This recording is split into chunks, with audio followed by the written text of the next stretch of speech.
All right, let's jump right in. We're going to explore some really powerful ancient wisdom that shows us how to build a mind that is truly, deeply resilient. You know, we all have those moments, don't we? Where it feels like our own mind is our worst enemy, just creating stress and spinning out of control. But what if we could actually change that relationship? What if we could turn our mind into our greatest, most powerful ally? So, to figure out how to build that strong, unshakable mind, let's start with a story about a mind that felt, well, pretty shakeable. This is the story of a monk by the name of Megya. Now, this story comes from an ancient text, AN 9.3, and it starts with Megya finding what he thinks is the absolute perfect spot to meditate, this gorgeous, super quiet mango grove right by a river. He's totally convinced that, this perfect place is all he needs for peace. But then, something happens that he just did not expect.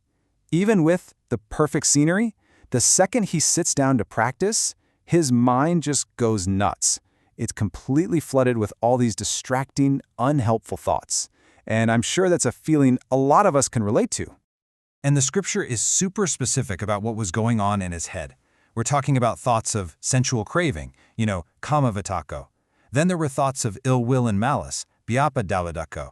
And even cruel, harmful thoughts, vihimsa vitako. His mind was basically a war zone.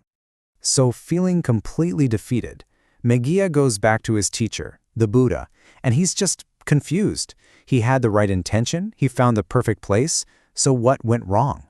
And his story teaches us something so important. Just willpower and a nice environment, they're not always enough to tame the mind on their own.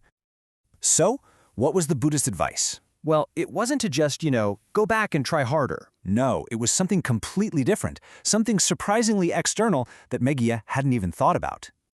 The Buddha explained that, look, mental growth isn't about brute force. For a mind to really mature and get steady, it needs the right conditions to grow. And he lays out 5 of them.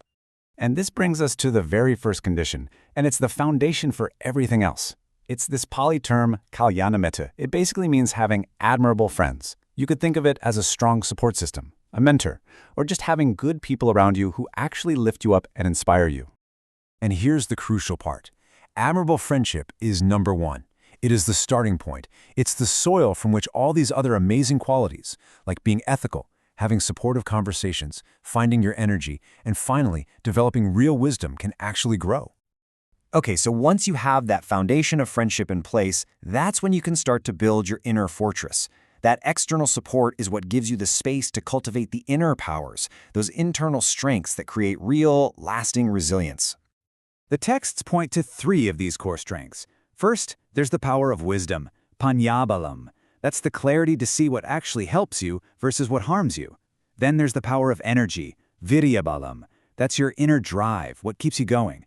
And finally, the power of blamelessness, anavajabalam, which is this deep confidence that comes from living with integrity. It gives you a clear, fearless conscience. And what happens when you develop these strengths? Well, according to the text AN 9.5, you get freedom. Freedom from all those deep-seated fears that can run our lives.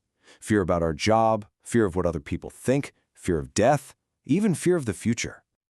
So what does a mind that's been forged like this actually look like in real life? For that, let's turn to the story of a true master, one of the Buddha's chief disciples, a man named Sariputta. See, even Sariputta, who was one of the most respected people around, had to deal with drama. Another monk falsely accused him of being arrogant, of bumping into him and just storming off. This was a massive test of his mental strength. When Sariputta was questioned about this, his response was just incredible. He didn't get defensive at all. Instead, he used these amazing metaphors. First, he said his mind was like the earth, totally stable and grounded. Think about it. People throw beautiful things on the earth, and they throw disgusting things on it. But the earth itself is never troubled. It just accepts it all. Then, he said his mind was like water. Water washes everything, right? The clean, the unclean, it makes no difference. It doesn't get disgusted. His mind had that same quality. It didn't cling to praise or push away blame. It just flowed. Next, his mind was like fire. And fire has this incredible power to transform. You can throw anything into it, and it just burns it up, turning it into heat and light without ever being dirtied by it. His mind could take any experience and just turn it into wisdom. And finally, he said his mind was like the wind. The wind blows everywhere. It touches wonderful smells and terrible smells, but it never gets stuck. It's never repulsed. It's just completely free. That was his mind, unbound and truly unshakable. So this gives us a really clear picture of the two paths. On one side, you've got Meghia's mind, trying to go it alone, getting totally overwhelmed by his own thoughts, and ending up discouraged. And on the other side, you have Sariputta's mind, built on a foundation of practice and friendship, completely unbothered by external attacks, and leading to this profound, stable peace. So what's the big takeaway for us? How do we take this ancient wisdom and actually apply it to our lives today? I think the most important takeaway is this. Building mental resilience is not a solo mission.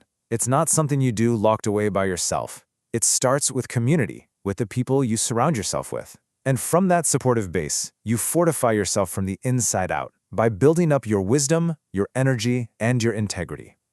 And that leaves us with one last thing to think about. Looking at these incredible images, the earth, water, fire, and wind, just ask yourself, which one does my mind feel most like right now? Is it stable like the earth? Is it flowing? Is it reactive like fire? Or is it free like the wind? And maybe more importantly, which one do you want it to be?